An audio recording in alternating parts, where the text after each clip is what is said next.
7 de la mañana con 8 minutos, usted escucha Notimundo al Día. Los protagonistas de la noticia en Notimundo al Día, en un diálogo directo y frontal con Marcela Holguín y Hernán Higuera.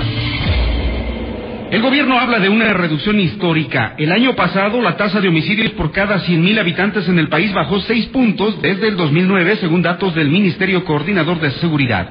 Esos datos fueron ratificados por el ministro del Interior, José Serrano, como una respuesta a lo que él llamó aberración a los criterios de la oposición al régimen. Son las 7 de la mañana con 9 minutos y precisamente para abordar este tema nos acompaña el ministro del Interior, el doctor José Serrano, a quien le damos la más cordial de las bienvenidas. Señor ministro, buenos días, bienvenido también a Notimundo al Día. Buen día, un gusto estar con ustedes. Bueno, básicamente hablemos del tema, los índices de inseguridad, de acuerdo al gobierno, se han reducido en los últimos meses. ¿Cuál es en este sentido el panorama actual? Y también hablaremos de las propuestas que en este sentido han hecho los diferentes candidatos de la oposición. Bienvenido. Gracias. Sí, bueno, no es de acuerdo al gobierno, es de acuerdo en realidad a la situación que se está dando, por ejemplo, en cuanto a homicidios y asesinatos. Pero aquí, antes de hablar del índice de homicidios y asesinatos, creo que es importante contextualizar qué hemos estado haciendo como gobierno. Y el tema fundamental acá es, rompimos con un proceso y una estructura en el modelo de gestión de la policía en la cual simplemente se estaba reaccionando frente a los delitos y no estaba realizando trabajo de inteligencia antidelincuencial. Y también el modelo era un modelo centralizado, por decirlo así, en donde concentrado, en otras palabras, en la cual la policía actuaba también desde los cuarteles y no desde esta lógica de la policía comunitaria como lo estamos haciendo actualmente. Entonces este nuevo modelo de gestión nos permite generar un proceso preventivo importante y al mismo tiempo nos permite realizar, en cuanto a la reacción, un proceso de investigación y de inteligencia antidelincuencial. ¿Qué es lo que ha pasado estos últimos 2 años en cuanto a la policía? Hemos logrado fortalecer las unidades de élite de la Policía Nacional y sobre todo de inteligencia antidelincuencial que nos han permitido articular bandas que en el país venían operando durante 20 años, durante 15 años, durante 10 años y nunca se les había logrado someter a la justicia para que sean juzgados y sancionados por los crímenes que ahí habían cometido. Entonces, este elemento esencial es el que logra romper esta permanente alza, podríamos decirlo así, o incremento, por ejemplo, en homicidios y en asesinatos. ¿Por qué el referente a nivel mundial para tener en cuanto a la violencia criminal en el índice de homicidios y asesinatos o en la tasa por cada 100,000 habitantes? Porque en realidad esa estadística es una estadística dura, es decir, no permite confusión. Simplemente uno sabe cuándo hay un homicidio, cuándo hay un asesinato, cuándo hay una muerte violenta por un accidente de tránsito, porque efectivamente estos cuerpos, ¿no es cierto?, son llevados a las diferentes anfiteatros, morgues, etcétera, y ahí se les practica las diferentes acciones legales, medicina legal, autopsias, etcétera. Entonces, homicidios y asesinatos nos permite generar un parámetro efectivamente de cómo la violencia criminal puede estarse incrementando en un país o cómo no puede estarse, o cómo puede estarse reduciendo. En nuestro país resulta ser que efectivamente las políticas públicas que estamos implementando en materia de seguridad ciudadana comienzan a dar resultados, y ese resultado contundente se ve en homicidios y en asesinatos. En el año 2001 nosotros tuvimos una tasa por 100,000 habitantes de 13.26 casos por 100,000 habitantes. En el año 2003 tuvimos una tasa de 12.62 casos por cada 100,000 habitantes. En el año 2008 llegamos a tener una tasa de 18, casi 19 casos por 100,000 habitantes. Sin embargo, en el año 2012 tenemos una reducción significativa de 12.14 casos por 100,000 habitantes. Esto definitivamente nosotros volvemos a reiterar que lo fundamental para establecer políticas en materia de seguridad ciudadana, de previsión y de prevención, era fundamental también establecer los precedentes judiciales, precedentes que no se estaban dando.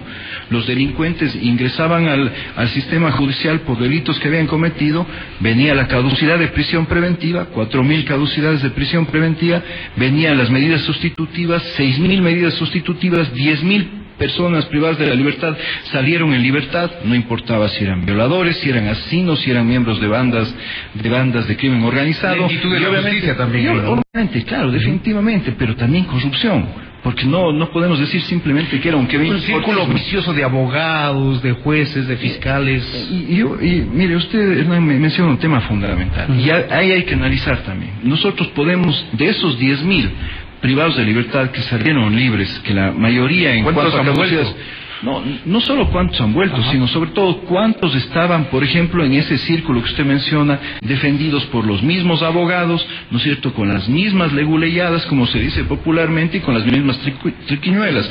¿Qué es lo que hemos hecho, por ejemplo, con el tema de los más buscados? Tenemos 144 más buscados a nivel nacional que han sido aprehendidos.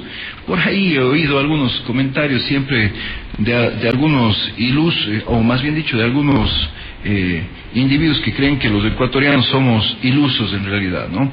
Que en el listado de los más buscados no están los más peligrosos del país. Pues a estos señores que parece que no conocen el Ecuador, yo les invito a que se vayan a Manabí y que pregunten en Manabí quiénes son los choneros.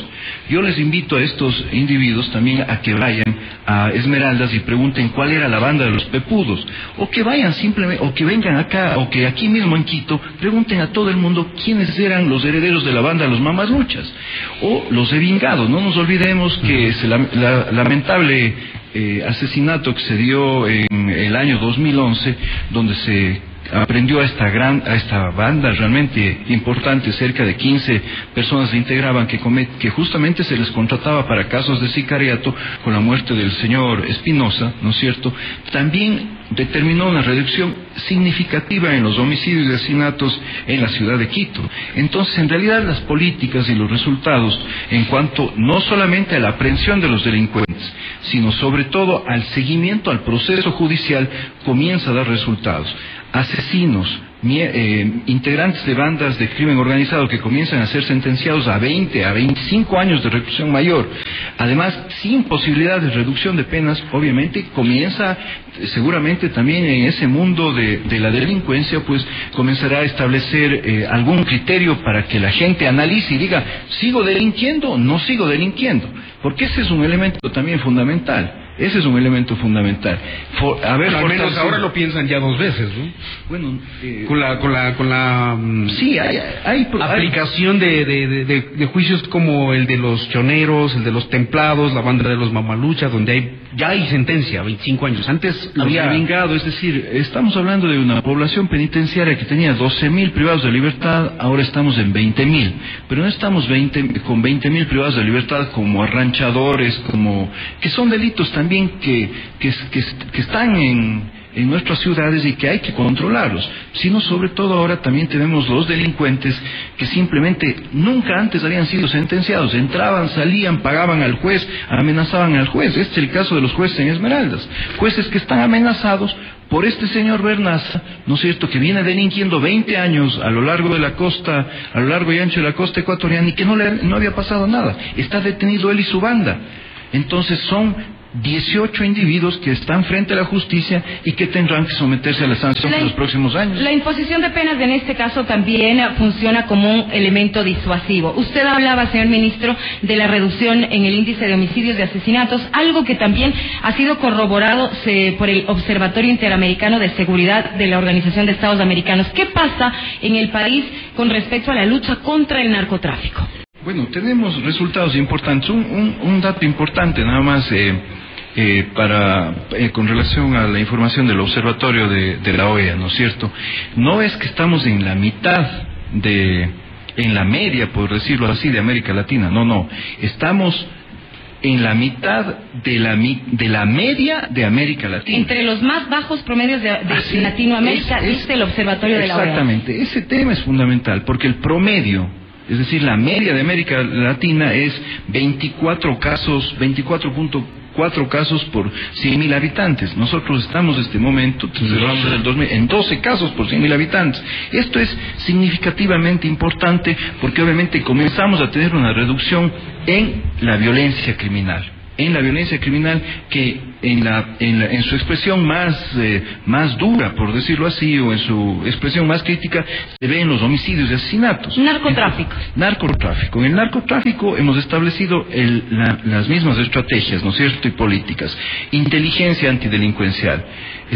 Obviamente nuestra policía básicamente respondía a una estructura, y sobre todo antinarcóticos respondía a una estructura que estaba basada en las necesidades propias que tenían otros países, ¿no es cierto?, para evitar que la droga llegue a esos países, y básicamente Estados Unidos y Europa. Lo que hemos hecho es establecer políticas que nos permitan a nosotros, como Ecuador, generar nuestras estrategias para blindarnos de todos los crímenes que se cometen alrededor del narcotráfico. 42 toneladas incautadas este año de droga. Es un récord también en cuanto al ingreso, transporte de droga desde el Ecuador, porque no se veía esas cifras antes. Bueno, comenzamos a tener algún año hubo, en el 2009 fueron 69 toneladas. 69. Pero comenzamos a ver ya una constante, es decir, ya no estamos en esas cifras en las cuales a inicios de la década del 2000 se incautaban 2, 3, 4 toneladas.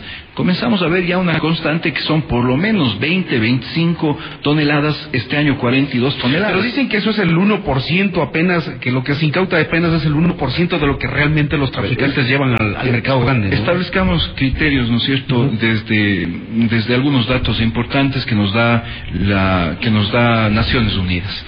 En el año 99, 2000 y 2001, el promedio de hectáreas sembradas en Perú, Colombia y Bolivia, nosotros como Ecuador no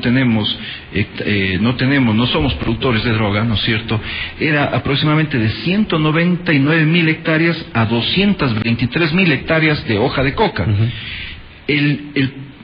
El promedio en estos últimos 5 años, en realidad ha sido de 165.000 hectáreas de hoja de coca. Es decir, los países productores de hoja de coca, que es el principal, la materia prima por decirlo así, para el clorhidrato de cocaína, ¿no es cierto?, han logrado una reducción en las hectáreas de hoja de coca sembradas en estos 3 países, ¿no es cierto?, que además son nuestros vecinos. Sin embargo, en esos años, es decir, en el 99, 2000, 2001, las incautaciones eran de 3, de 4, de 5 toneladas.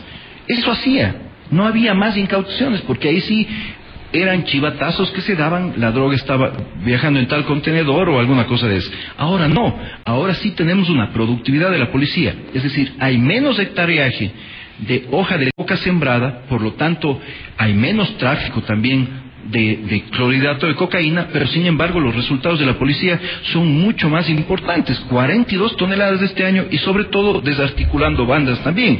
Estas bandas, cuando nosotros hablamos de las bandas de los choneros, de los pepudos, de Bernás, etcétera, son bandas que generaban las protecciones, también daban la protección para que estos intermediadores de la droga también puedan realizar el tráfico de drogas. Entonces, hemos hecho en realidad un análisis integral de la violencia criminal en el país, y a partir de ahí obviamente hemos comenzado a desarticular bandas con este trabajo importante que ha hecho la policía con inteligencia antidelincuencial, y obviamente con un tema que es fundamental también, y que es la coordinación con la Fiscalía. En realidad eso también debemos señalar. Es decir, estos 2 años cerca de 2 años han sido importantes en la coordinación con la Fiscalía, cómo se ha actuado en estos delitos. Ahora obviamente que tenemos que entrar a otros delitos más, como el lavado, por ejemplo, ¿no? Ministro, ¿y quiénes son estos grupos? Ustedes deben tenerlos ya identificados, estos grupos que miran al Ecuador como un país en donde se puede transportar droga y que prácticamente se han topado con una pared. En algún momento se hablaba de la presencia de Sinaloa, se hablaba de otros carteles. Mire, no nos olvidemos que que el problema del tráfico de drogas, el ilícito del tráfico de drogas, es un ilícito en realidad a nivel mundial. Nosotros tenemos que partir de un hecho también importante, ¿no es cierto? Estas 42 toneladas representan también 42.000 millones de dosis de droga que podrían estar circulando en el mercado. Porque no solo tenemos que hablar del costo de esta droga, ¿no es cierto?, que son cerca de 5.000 millones de dólares, sino claro, adicionalmente de cuántas dosis son, porque este es un tema, es un problema efectivamente de presión, obviamente. Pero el tema fundamental con relación a lo que usted menciona es, nosotros no tenemos presencia de esos cárteles dentro del país. ¿No hay bandas de narcotraficantes en el país? Tenemos obviamente estas bandas de intermediadores de la droga, del tráfico de drogas, que responden seguramente a los cárteles de Sinaloa, a los cárteles de Colombia y a otros cárteles también en Europa, en Asia, etcétera. Porque obviamente aquí también es importante señalar que hay una concentración en el tráfico de drogas, es decir, ya no podemos hablar como antes, ¿no es cierto?, que Colombia controlaba cierta zona del mundo, ciertos carteles colombianos controlaban cierta zona del mundo, ¿no es cierto?, América del Norte, Estados Unidos, no, y otros de Europa y otros de Asia, no, ahora en realidad se ha concentrado también alrededor, básicamente de Sinaloa, obviamente algunos cárteles en Asia también, y obviamente también en Europa. Entonces, lo fundamental acá es cómo nosotros logramos desarticular esas bandas intermediadoras del tráfico de drogas. Y esto, obviamente, reitero, el análisis no lo podemos hacer solamente si vemos narcotráfico, o no lo podemos hacer si solamente vemos homicidios, asesinatos y sicariato, o si solo vemos lavado. En realidad, lo fundamental en el trabajo que hemos hecho estos años con la policía es justamente establecer una estrategia antidelincuencial que englobe, aglutine, integre a todos estos delitos y nos permita determinar dónde están estos hilos conductores entre los diferentes delitos que tenemos en el país. Por ejemplo, nosotros podríamos pensar que los delitos de robos a personas en las calles o robos a domicilios responden a ciertos grupos aislados. No es así. Pues están claramente... Todos están interconectados. Así es, están interconectados, a su vez con el propio microtráfico, que también es otro elemento sustancial. Son 42 toneladas que se han incautado este año de droga, entre las cuales están 13 toneladas de droga incautada que estaba traficándose a nivel local, es decir, dentro del país. 42 toneladas, señor ministro, incautadas en 2012. Le presento otra lectura de los hechos que también se da y que usted debe conocerla. Más incautación, si bien es cierto, pero ¿por qué hay más droga en el país? ¿Está circulando más droga en el país? ¿O por lo que usted se refería, mejores controles? Vuelvo a insistir en este dato que es importantísimo, que lo da Naciones Unidas. 99, 2000, 2001, los cultivos de hoja de coca en Colombia, Perú y Bolivia eran de aproximadamente un promedio en los 3 años de 200.000 hectáreas. Aquí es 0,03, me parece. Aquí estamos con menos de 20 hectáreas, en realidad dispersas, ¿no es cierto? No es que encontramos un cultivo. Entonces eso determina que el Ecuador no sea considerado un país de productor, y es evidente, ¿no es cierto?, que no tenemos producción de droga. Entonces, si habían 200.000 hectáreas en el 99, 2000, 2001 y 190.000 hectáreas de hoja de coca cultivadas, la policía tenía una capacidad de reacción en cuanto a incautación de 5, de 3, de 4 toneladas, 8 toneladas, exagerando. Sin embargo, ahora con menor extensión de cultivos de coca, es decir, 165.000 toneladas ahora. La respuesta es mayor. Obviamente la respuesta es mayor. Entonces hay mejor control de la policía, hay mayor productividad del trabajo de la policía, y vuelvo a insistir, lo fundamental acá ha sido no mirar delito por delito, sino hacer un análisis integral de la violencia criminal, y obviamente a esta violencia criminal incluirla dentro de un plan estratégico que contempla prevención, pero que por el momento requiere de una lucha realmente radical y contundente en contra de la impunidad. Tenemos delincuentes sentenciados ya a 20, 25 años de reclusión, asesinos, miembros de bandas de crimen organizada. Eso era fundamental. Eso no estaba pasando en el país. Y obviamente, para implementar luego esas políticas de previsión, de prevención en materia de salud, de educación, este era el presidente que estábamos necesitando. Este año 2013 tenemos que ser simplemente mucho más radicales en la lucha contra la violencia criminal. ¿Qué quiere decir esto? Ponernos metas mucho más ambiciosas, ¿no es cierto? Y fortalecer las estrategias. Este año va a ser fundamental de seguridad ciudadana, básicamente en el modelo de policía desconcentrada. Y la policía comunitaria, supongo. Exactamente, la policía comunitaria desconcentrada, ¿no es cierto?, actuando ya en cada barrio, que cada ciudadano conozca el nombre del oficial y el nombre de los 15 policías que están trabajando con ese oficial en cada circuito y subcircuito, para que obviamente los policías tengan una capacidad de rendición de cuentas ya no en abstracto, sino sobre los hechos reales de su circuito. Conociendo al barrio también. Claro, policías que sean evaluados en torno a qué es lo que sucede a su barrio. Porque ahora podemos decir efectivamente que tenemos 12 casos por cada 100.000 habitantes, pero tenemos que saber en qué barrio se están dando esos homicidios y asesinatos. Y fortalecerlos. Obviamente fortalecerlos, pero también nuestra policía tiene que rendir cuentas. Eso es un tema fundamental. Por ejemplo, estamos implementando todo el plan de control tecnológico de movilidad vehicular, ¿no es cierto? ¿Esto qué nos va a permitir? Nos va a permitir determinar cuándo nuestros patrulleros, motocicletas, efectivamente están circulando en las calles. Hemos hecho un análisis durante estos meses con algunos vehículos y hemos determinado que lastimosamente hay patrulleros que de las 8 horas de su turno, no patrullan ni una hora. ¿Y eso entonces están parqueados. Obviamente se debe a que tenemos en este momento un parque automotriz en la policía de 10.000 motos y patrulleros que había sido prácticamente imposible controlar. Ahora no, ahora vamos a tener un sistema en el cual al policía, al jefe del circuito le va a llegar un mensaje y le va a decir, este patrullero que corresponde a su circuito, a su barrio, no está circulando, acaba de salir del circuito, ¿no es cierto?, controle e informe por qué lo está haciendo. ¿Pero por qué no se mueven? ¿Qué determinaron ahí? Bueno, ¿por qué no salen a patrullar? Simplemente es un tema de falta de control. Definitivamente. Esa es la primera conclusión a la que policías que no son controlados. Así es decir, estamos dando las facilidades de la desconcentración, pero ahora necesitamos establecer un sistema de control permanente. Y obviamente ese sistema de control no solamente puede estar dado por el oficial del distrito que durante todo el día visite e inspeccione qué están haciendo los policías en los circuitos, sino sobre todo que tengamos un sistema tecnológico que nos dé respuestas o alertas cuando los patrulleros están circulando, no están circulando, cuando nuestros policías están haciendo el patrullaje a pie. Eso es fundamental. Ese es un elemento preventivo esencial. Pero obviamente también estamos fortaleciendo la capacidad de nuestra policía de inteligencia antidelincuencial, porque ese es el otro tema clave. Aquí ha sido fundamental en el plan de los más buscados la información que hemos recibido de la ciudadanía. Obviamente no se pueden difundir ciertas estrategias precisamente porque la idea de prevenir es infiltrar a ciertos agentes de la policía. ¿Cuán difícil les ha sido, por ejemplo, recibir información de la ciudadanía para el éxito del tema de los más buscados? 144 apresados hasta esta fecha, dice usted. Sí.